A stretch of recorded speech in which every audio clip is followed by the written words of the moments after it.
भी दे सकता और अतिरिक्त टालता नहीं किसी को, खुद अपनी राह बनाता है। जो आंख मिलाए समय से वही इतिहास रचाता है और हमारे प्रधानमंत्री ऐसा ही करते जा रहे हैं, हम रोज देखते हैं।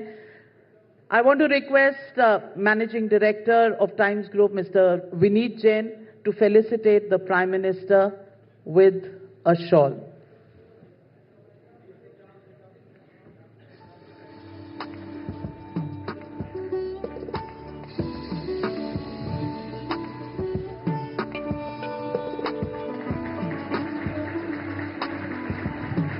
It's time to invite you to the podium, Mr. Vineet Jain, for your welcome address to the Prime Minister.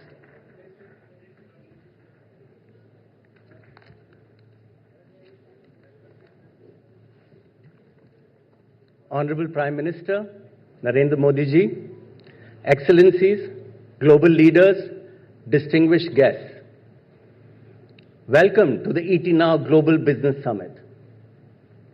A decade ago, this platform was about exchanging ideas. Today, it is a platform which is helping us navigate a world being reshaped economically, technologically, and geopolitically. The theme for the 10th edition of the Global Business Summit is a decade of disruption, a century of realignment. And at the center of that realignment stands India. I'm deeply honored to address this esteemed gathering at the ET Now Global Business Summit in the presence of our visionary leader, Prime Minister Modi.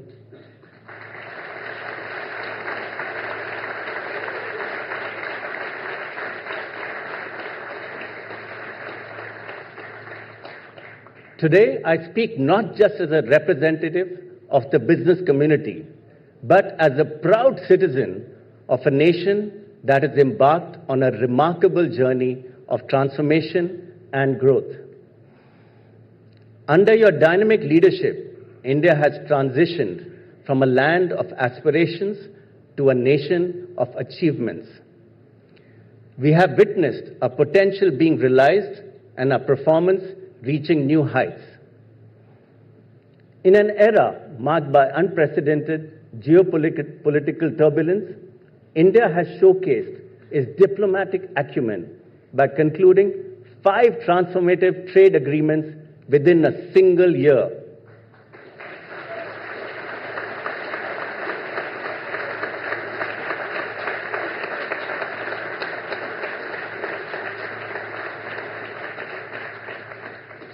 These agreements with the United States, European Union, United Kingdom, New Zealand, and Oman have positioned India as a bridge builder in a fractured world. The EU Free Trade Agreement alone represents approximately 25% of global GDP, while the US partnership secures preferential access to a $30 trillion market.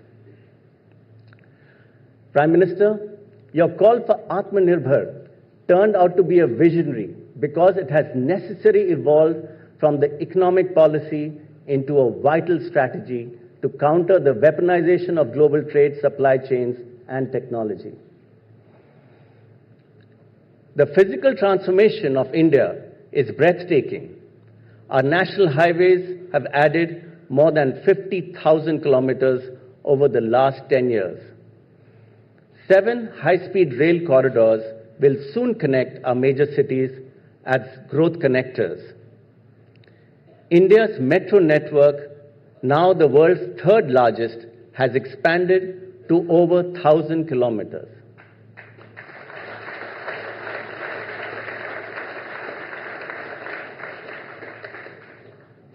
India's digital revolution has been spectacular.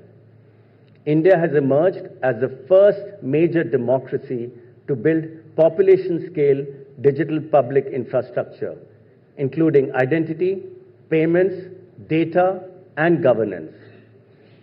India today processes more than 100 billion digital payment transactions annually, with UPI accounting for 85% of retail digital payments, a public digital infrastructure unmatched globally.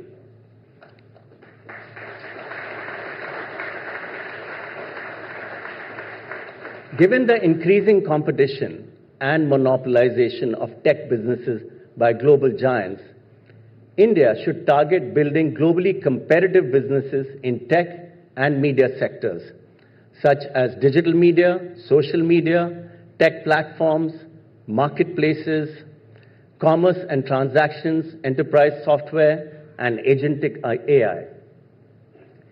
Media provides the foundation for businesses to build brands and communicate services. And foreign-owned businesses currently control over 60% of overall advertising spends in India. It is therefore imperative for India to develop global-scale entities in these areas, including both media and big tech.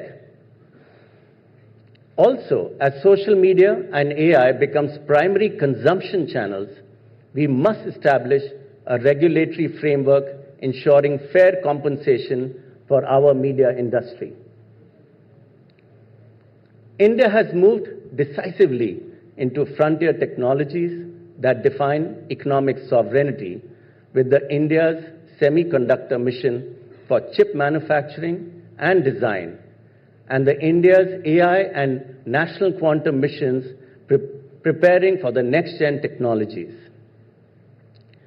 The National Critical Mineral Mission secures rare earth processing capabilities, while the policy enabling private sector participation in small modular reactors will transform our nuclear power landscape. In renewable energy, we have achieved 50% non-fossil fuel capacity by 2025, 5 years ahead of our Paris Agreement target.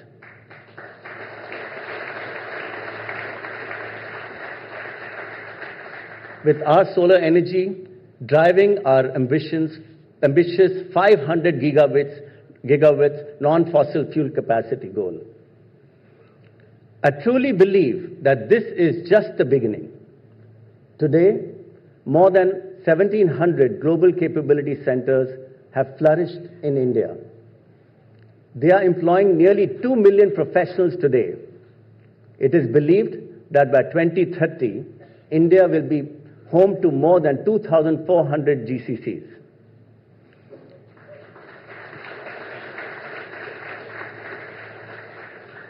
Today, Young India is not waiting for jobs.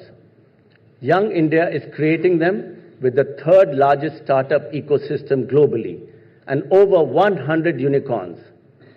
Thanks to the visionary Startup India mission, almost 10,000 startups have raised more than $170 billion since 2014.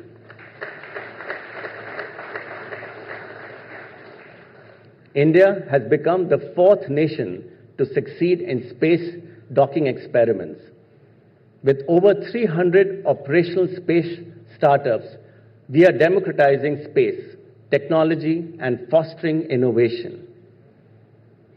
Since PM's announcement on Independence Day last year, over 350 reforms have been rolled out across sectors. GST 2.0 simplified taxation and reduced compliance burdens. The historic Income Tax Act 2025, replacing the 1961 Act, streamlines provisions and reduces litigations. Implementation of the new labor codes will modernize the workforce and boost formal jobs. These achievements represent more than just statistics. They represent dreams fulfilled, lives transformed, and a nation confident in its destiny. As India moves steadily towards Viksit Bharat at 2047, the defining feature of this journey is not ambition alone, but confidence in execution. Over the past decade, India has demonstrated that democracy and decisive governance can move together that development and delivery reinforce each other. Today, India is not just a passive participant in the global order.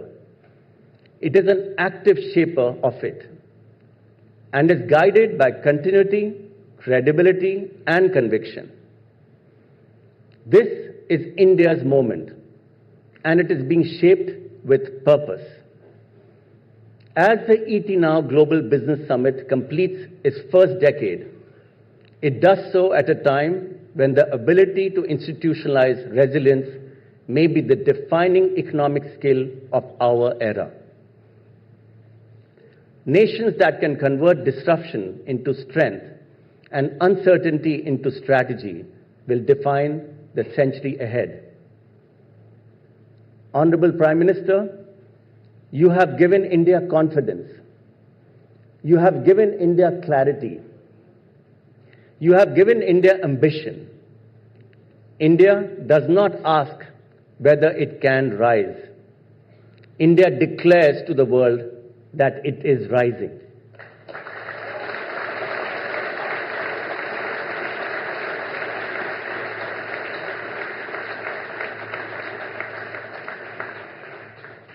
It is with immense pride and deep respect that I welcome the Honorable Prime Minister of India, Shri Narendra Modi ji, to address this distinguished gathering. Thank you.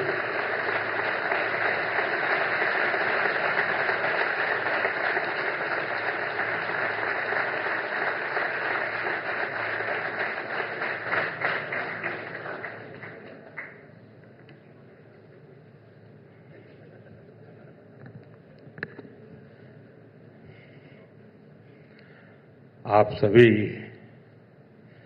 इस global business summit में आप सबका मैं अभिनंदन करता हूं।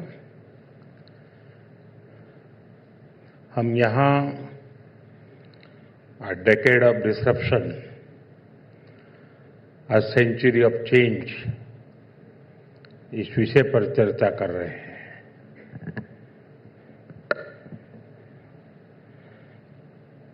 विनीत जी का भाषण सुनने के बाद मुझे लगता है कि मेरा काम बहुत सरल हो गया है।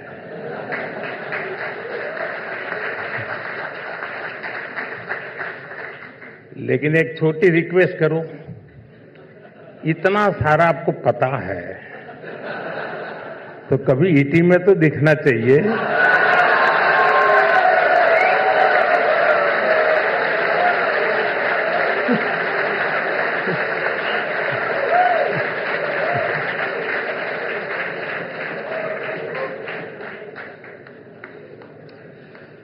साथियों,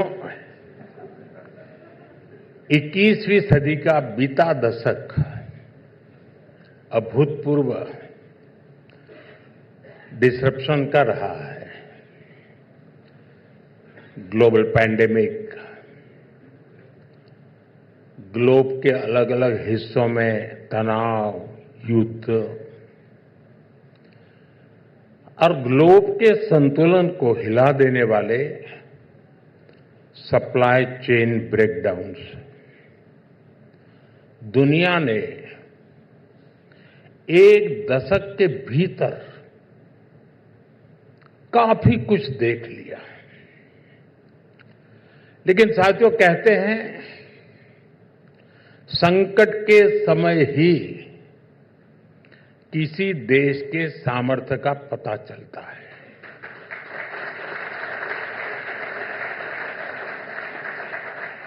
और मुझे बहुत गर्व है,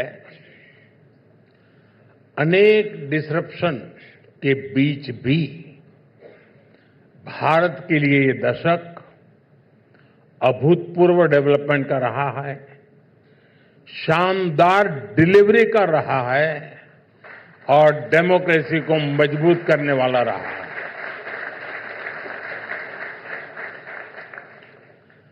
जब पिछला दशक शुरू हुआ था तो भारत 11वें नंबर की अर्थव्यवस्था था। इतनी उथल-पुथल में पूरी आशंका थी कि भारत और नीचे चला जाएगा। लेकिन आज भारत बहुत तेजी के साथ दुनिया की तीसरी सबसे बड़ी इकोनॉमी बनने जा रहा है।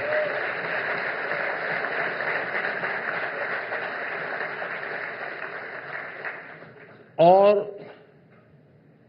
आप जिस सेंचुरी ऑफ चेंज की बात कर रहे हैं, उसका बहुत बड़ा आधार, और ये मैं बहुत जिम्मेवारी के साथ कह रहा हूं, इसका बहुत बड़ा आधार भारत ही होने जा रहा है।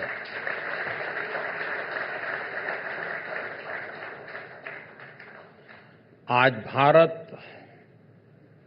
दुनिया की ग्रोथ में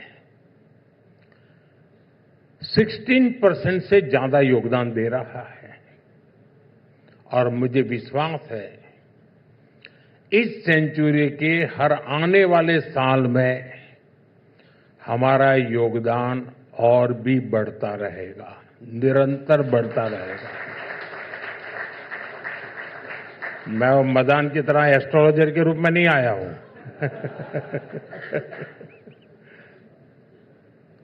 भारत दुनिया की ग्रोथ को ड्राइव करेगा, दुनिया की ग्रोथ का नया इंजन बनेगा। साथियों, दुनिया में सेकेंड वर्ल्ड वॉर के बाद एक नई वैश्विक व्यवस्था बनी थी। एक नए वर्ल्ड ऑर्डर ने आकार लिया था, लेकिन 7 दशक के बाद वो व्यवस्था टूट रही है। दुनिया आज एक नए वर्ल्ड ऑर्डर की तरफ बढ़ रही है।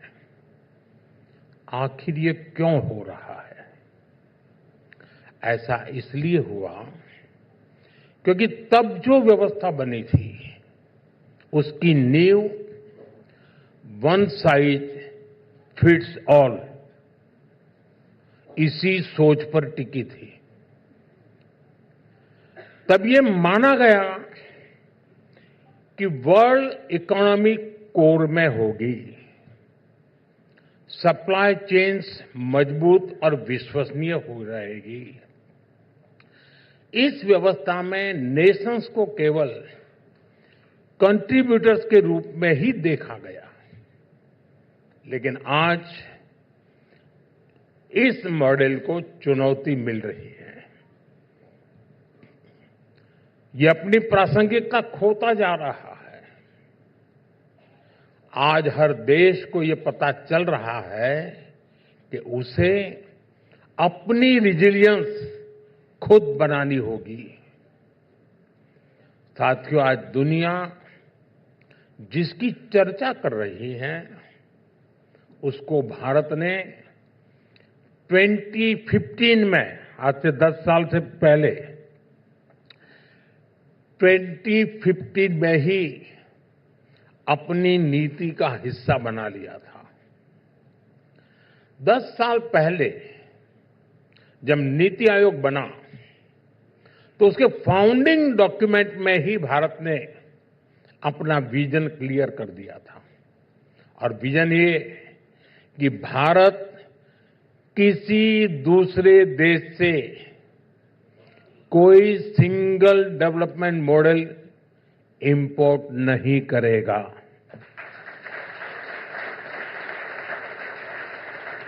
हम भारत के विकास के लिए भारतीय अप्रोच को लेकर ही चलेंगे।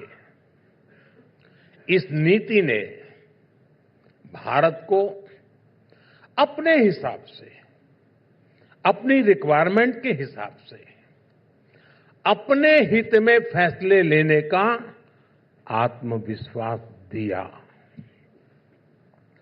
और ये एक बड़ा कारण है कि डिसरप्शन के दशक में भी भारत की इकोनॉमी कमजोर नहीं पड़ी, निरंतर मजबूत होती गई। साथियों, आज 21वीं सदी के इस दशक में भारत रिफॉर्म एक्सप्रेस पर सवार है और इस रिफॉर्म एक्सप्रेस की सबसे बड़ी खासियत यह है कि हम इसे कंपल्सन में नहीं बल्कि कन्विक्शन के साथ रिफॉर्म के कमिटमेंट के साथ गति दे रहे हैं। यहां तो बहुत बड़ी बड़ी संख्या में बड़े बड़े एक्सपर्ट बैठे हैं, अर्थ जगत के दिग्गज बैठे हैं। आपने भी 2014 से पहले का दौर देखा है। जब तक हालात मजबूर न कर दें, जब तक कोई संकट न आ जाए, जब कोई और रास्ता न बचे, तब मजबूरन रिफॉर्म्स किए जाते थे।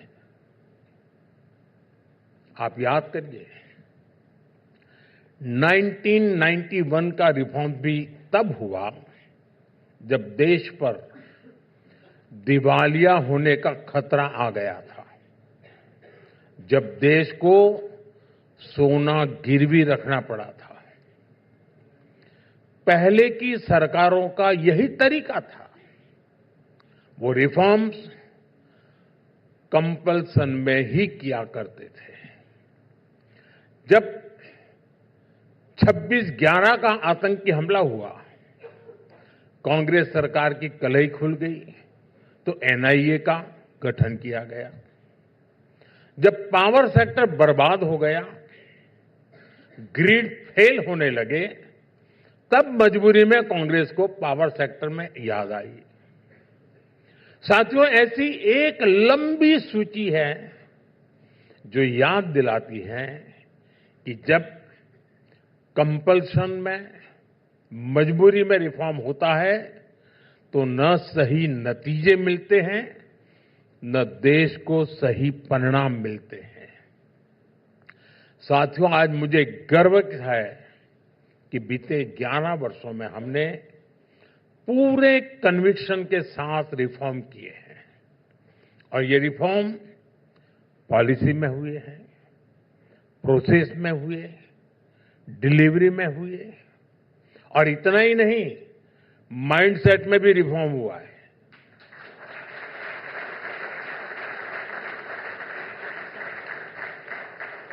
क्योंकि साथियों, अगर पॉलिसी बदले लेकिन प्रोसेस वही रहे,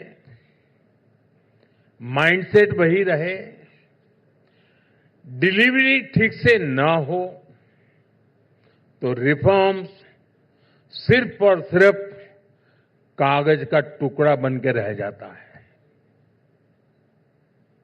इसलिए हमने पूरे सिस्टम को बदलने के लिए ईमानदारी से कोशिश की है। साथियों, मैं प्रोसेस की बात करूं तो एक साधारण लेकिन बहुत जरूरी प्रोसेस है कैबिनेट नोट्स का। यहां कई लोगों को अंदाजा होगा कि पहले की सरकारों में एक कैबिनेट नोट बनने में ही कुछ महीने लग जाते थे, महीने। अब स्पीड से देश का विकास कैसे होता? इसलिए हमने इस प्रोसेस को बदला। हमने डिसीजन मेकिंग को टाइम बाउंड और टेक्नोलॉजी ड्रिवन बनाया। हमने ये तय कर दिया कि इस अफसर की टेबल पर ये कैबिनेट नोट इतने घंटे से ज्यादा रहेगा ही नहीं। या तो रिजेक्ट करो या निर्णय लो। और इसका नतीजा आज देश देख रहा है। साथियों, मैं आपको रेलवे ओवरब्रिज के अप्रूवल का भी उदाहरण दूंगा। पहले आरओबी का एक डिजाइन अप्रूव कराने के लिए कई वर्ष लग जाते थे, कई सारी क्लियरेंस की जरूरत थी, कई जगह चिट्ठियां लिखनी पड़ती थी, और ये मैं प्राइवेट के लिए नहीं कह रहा हूं, सरकार को। हमने इसको भी बदला और आज देखिए कितनी तेजी से रोड और रेलवे इंफ्रास्ट्रक्चर बन रहा है। विनीत जी ने बहुत विस्तार से इस बात को बताया। साथियों, एक बड़ा इंटरेस्टिंग उदाहरण बॉर्डर इंफ्रास्ट्रक्चर का है। अब बॉर्डर इंफ्रास्ट्रक्चर देश की सिक्योरिटी से जुड़ा हुआ होता है।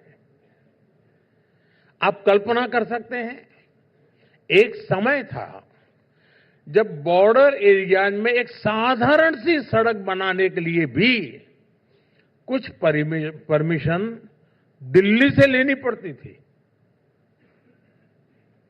जिला स्तर पर निर्णय लेने के, यानी इसके सामने एक प्रकार से उसको कोई अधिकार ही नहीं दे, दीवार ही दीवार थी, वो निर्णय नहीं कर सकता था।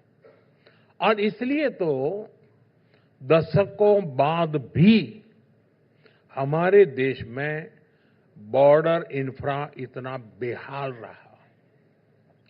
2014 के बाद हमने इस प्रोसेस में भी रिफॉर्म किया। हमने स्थानीय प्रशासन को एम्पावर किया और आज हम देश के बॉर्डर इंफ्रास्ट्रक्चर को तेजी से डेवलप होते देख रहे हैं। साथियों, बीते दशक में भारत के जिस रिफॉर्म ने दुनिया में हलचल मचा दी है वो है यूपीआई, भारत का डिजिटल पेमेंट सिस्टम। ये सिर्फ एक ऐप नहीं है, ये पॉलिसी, प्रोसेस और डिलीवरी के एक शानदार कन्वर्जेंस का प्रमाण है।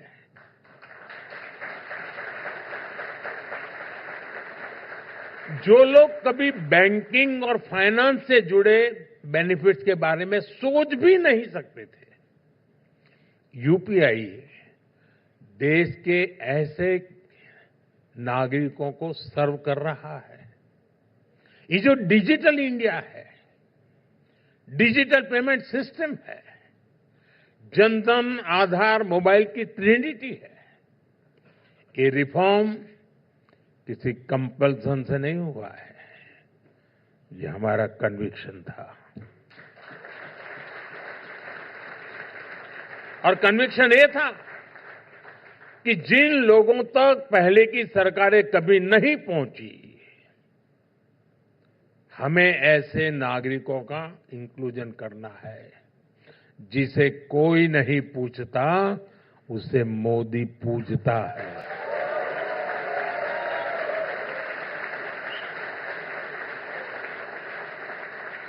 और इसलिए ये रिफॉर्म किए गए हैं और आज भी हमारी सरकार इसी सोच के साथ चल रही है। साथियों, भारत का ये जो नया मिजाज है वो हमारे बजट में भी रिफ्लेक्ट होता है।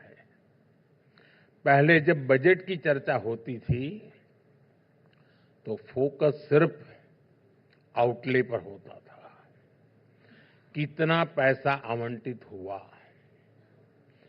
क्या सस्ता हुआ, क्या महंगा हुआ। और उस दिन टीवी देखेंगे तो पूरी टीवी एक ही, यानी इनके लिए बजट मतलब इनकम टैक्स ऊपर गया कि नीचे गया, इसके आगे उनको देश दिखता ही नहीं है। और होता तो क्या था, कितनी ट्रेनें घोषित हुई, यही चलता रहता था। उन घोषणाओं का बाद में क्या हुआ कोई पूछने वाला नहीं था। और इसलिए हमने बजट को आउटले के साथ साथ आउटकम सेंट्रिक बनाया। साथियों, बजट में एक और बड़ा बदलाव आया है। 2014 से पहले ऑफ बजट बोरोइंग पर बहुत अधिक चर्चा होती थी, लेकिन अब ऑफ बजट रिफॉर्म्स की चर्चा होती है। बजट से बाहर नेक्स्ट जनरेशन जीएसटी रिफॉर्म्स हुए, प्लानिंग कमीशन की जगह नीति आयोग बनाया, आर्टिकल 370 की दीवार गिरा दी, 3 तलाक के खिलाफ कानून बनाया, नारी शक्ति वंदन अधिनियम बनाया।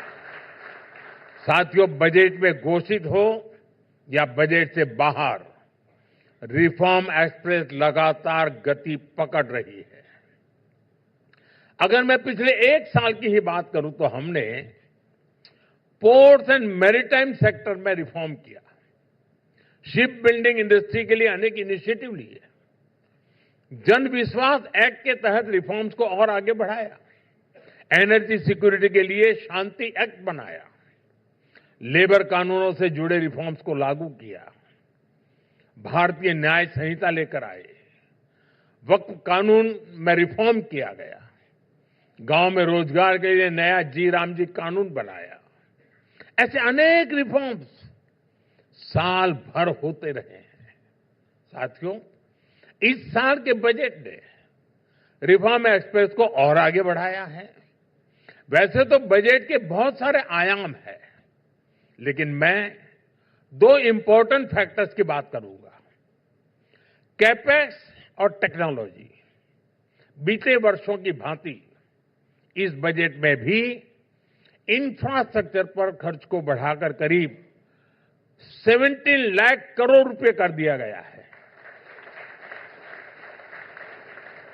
और आप जानते हैं कि कैपेक्स का मल्टीप्लायर इफेक्ट कितना बड़ा होता है। इससे देश की कैपेसिटी और प्रोडक्टिविटी बढ़ती है। अनेकों सेक्टर्स में बहुत बड़ी संख्या में जॉब क्रिएशन भी होती है। 5 यूनिवर्सिटी टाउनशिप का निर्माण, देश के टियर 2, टियर 3 शहरों के लिए सिटी इकोनॉमिक रीजन्स का निर्माण और 7 नए हाई स्पीड रेल कॉरिडोर, ऐसे बजट अनाउंसमेंट सही मायने में युवाओं पर, देश के फ्यूचर पर ये इन्वेस्टमेंट है। साथियों, बीते दशक में हमने टेक्नोलॉजी और इनोवेशन को ग्रोथ का कोर ड्राइवर माना है। इसी सोच के साथ देश में स्टार्टअप कल्चर, हैकाथॉन कल्चर, उसको हमने प्रमोट किया। आज देश में 2 लाख से अधिक स्टार्टअप, रजिस्टर्ड स्टार्टअप्स हैं और ये डाइवर्स सेक्टर्स में काम कर रहे हैं। हमने युवाओं को प्रोत्साहित किया है। देश में रिस्क टेकिंग कल्चर को पुरस्कृत करने का भाव जगाया और परिणाम हमारे सामने है। इस साल का बजट हमारी इसी प्राथमिकता को और मजबूत करता है। विशेष तौर पर बायोफार्मा, सेमीकंडक्टर और एआई जैसे सेक्टर के लिए इस बजट में महत्वपूर्ण घोषणाएं की गई है। साथियों, आज जब देश की आर्थिक ताकत बढ़ी है तो हम राज्यों को भी उतना ही ज्यादा सशक्त कर रहे हैं।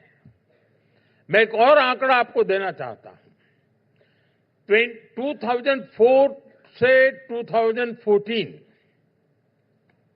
10 साल, इस दरमियान राज्यों को टैक्स डिवॉल्यूशन के तौर पर 18 लाख करोड़ रुपए, 18 लाख करोड़ रुपए के आसपास ही मिले थे 4 से 14 तक, जबकि 2014 से लेकर 2025 तक राज्यों को 84 लाख करोड़ रुपए दिए जा चुके हैं।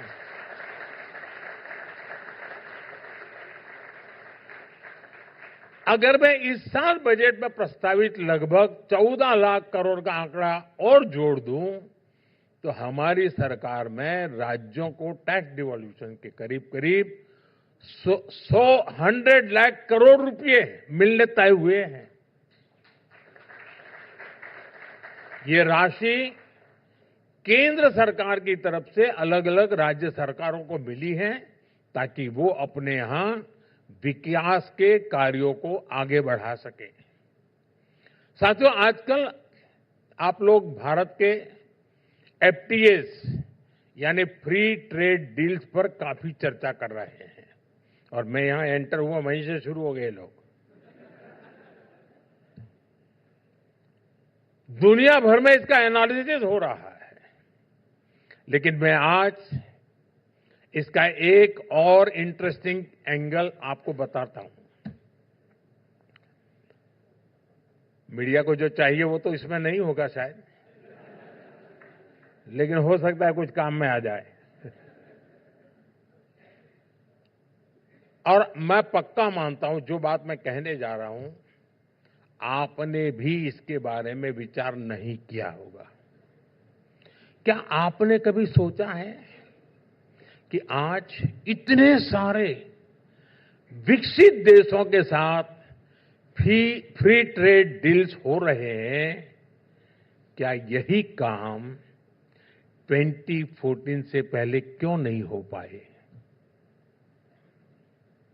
देश वही, युवा शक्ति वही, सरकारी सिस्टम वही, तो बदला क्या?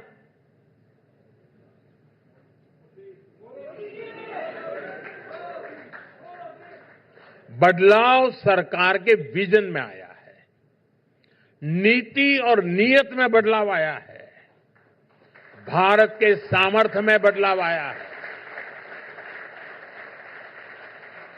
साथियों, आप जरा सोचिए, फ्रेजाइल 5 इकोनॉमी जब थी तब कौन हमारे साथ डील करता? गांव में भी गरीब की बेटी को कोई रईस के परिवार वाला शादी करता है क्या? वो उसको छोटा मानता है। हमारा भी यही हाल था भाई दुनिया में। जब देश पॉलिसी पैरालिसिस से घिरा था, चारों तरफ घोटाले और घपले थे, तब कौन भारत पर भरोसा कर पाता? 2014 से पहले भारत में मैन्युफैक्चरिंग का बेस बहुत कमजोर था और जिसके कारण पहले की सरकारें भी डरती थी। एक तो कोई आता नहीं था और जरा से भी कोई कोशिश करे तो ये लोग भी डरते थे। और डर ये था कि अगर विकसित देशों के साथ डील हो गई तो वो हमारे बाजार पर कब्जा कर लेंगे, वो यहां अपने प्रोडक्ट डंप करने लगेंगे।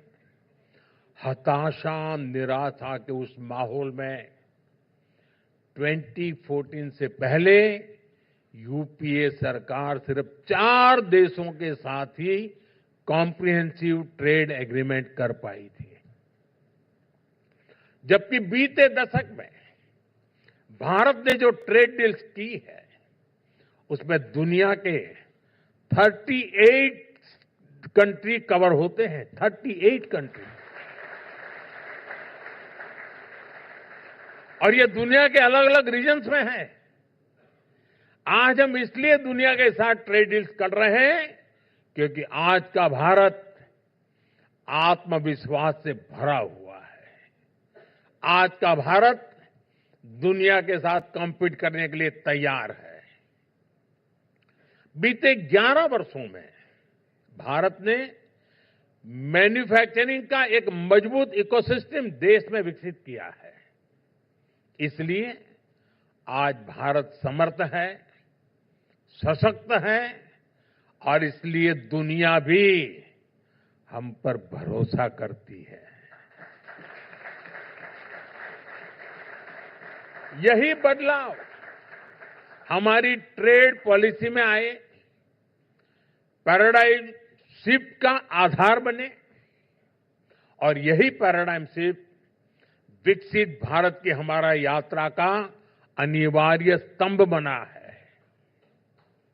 साथियों, आज हमारी सरकार पूरी संवेदनशीलता के साथ देश के हर नागरिक को विकास में सहभागी बनाते हुए कार्य कर रही है। जो विकास की दौड़ में पीछे छूट गया, हम उसके विकास को प्राथमिकता दे रहे हैं। पहले की सरकारों ने दिव्यांग जनों के लिए सिर्फ घोषणाएं की। हम भी उसी रास्ते को जारी रख सकते थे, लेकिन ये सरकार की संवेदनशीलता का उदाहरण है। आप में से शायद जो बातें मैं बता रहा हूं, आप जिस लेवल के लोग हैं शायद उसमें फिट नहीं बैठती होगी। हमारे दिव्यांग जनों के लिए जैसे हमारे यहां लैंग्वेज में बिखराव है ना, साइन लैंग्वेज का भी वही हाल था जी। तमिलनाडु में जाओ तो एक साइन लैंग्वेज, उत्तर प्रदेश में जाओ तो दूसरी, गुजरात में जाओ तो तीसरी, असम में जाओ तो चौथी। अगर यहां का दिव्यांग आसाम गया तो बेचारा समझ ही नहीं पाता था। अभी कोई बड़ा काम तो नहीं था। अगर संवेदनशील सरकार होती है ना, तो उसको एक काम छोटा नहीं लगता है।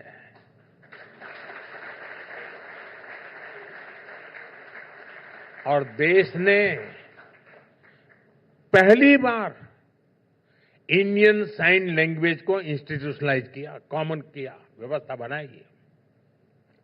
ऐसे ही देश की ट्रांसजेंडर कम्युनिटी कब से अपने अधिकारों के लिए लड़ रही थी।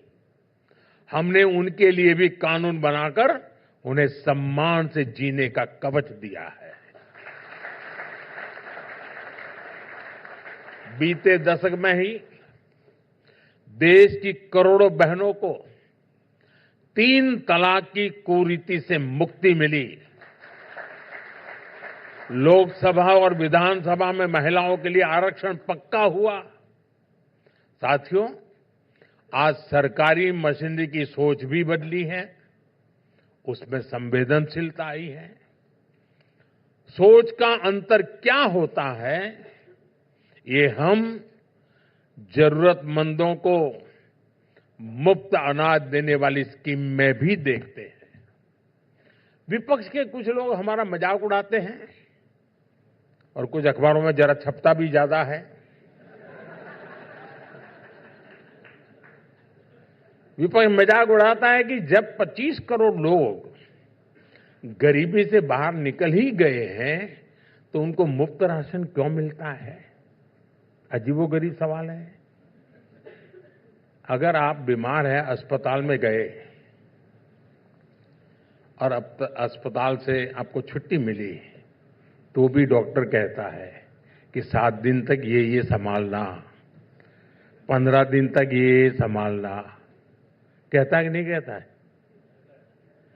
गरीबी से बाहर निकले हैं, लेकिन ये सवाल पूछ रहे हैं कि निकले हैं तो फिर अनाज क्यों देते हो।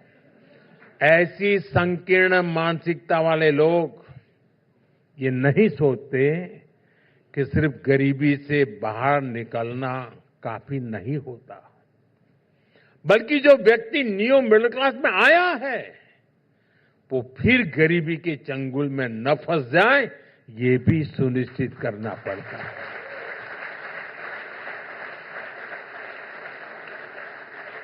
इसलिए उसे आज अनाज मुफ्त की सुविधा मिल रही है, आवश्यक है। बीते वर्षों में केंद्र सरकार ने इस योजना पर लाखों करोड़ रुपए खर्च किए हैं। इससे गरीब और न्यू मिडिल क्लास को बहुत बड़ा संबल मिला है। साथियों, सोच का एक और फर्क हम अपने आसपास भी देखते हैं। कुछ लोग हैं जो कहते हैं कि ये मोदी 2047 की बात क्यों करता है।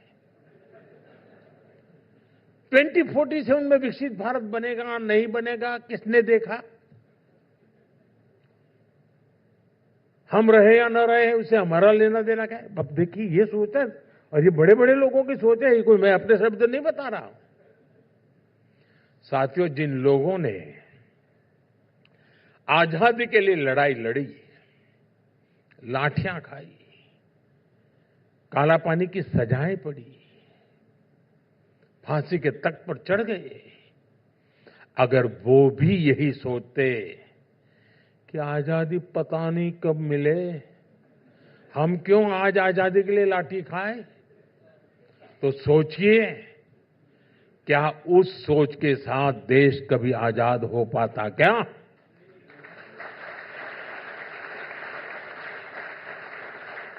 जब राष्ट्र प्रथम का भाव हो, जब देश हित सर्वोपरि हो, तो हर निर्णय देश के लिए होता है, हर नीति देश के लिए बनती है। हमारी सोच स्पष्ट है, विजन साफ है। हमें देश को विकसित बनाने के लिए निरंतर काम करना है। 2047 तक हम रहे न रहे, लेकिन ये देश रहेगा, इस देश की संतानें रहेगी। इसलिए हमें अपना आज खपाना है, ताकि आने वाली पीढ़ियों का कल सुरक्षित रहे, उज्जवल रहे।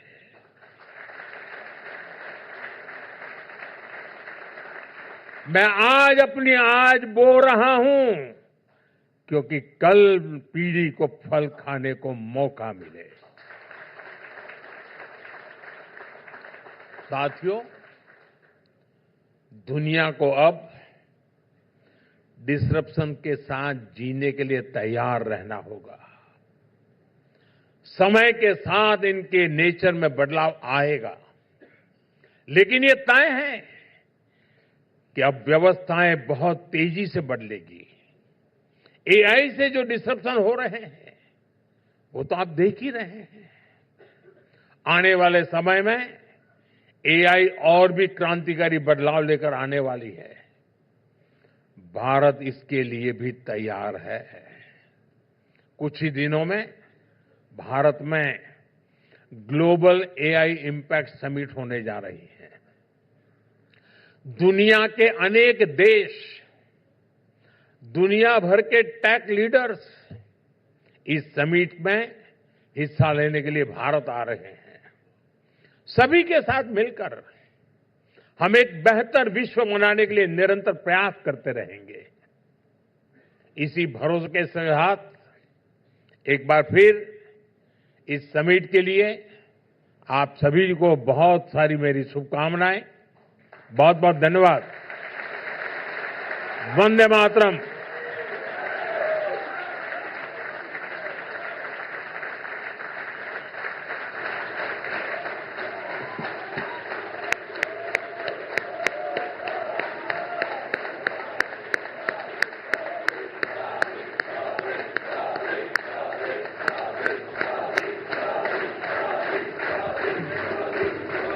ये तालियों की गड़गड़ाहट बनाए रखिए।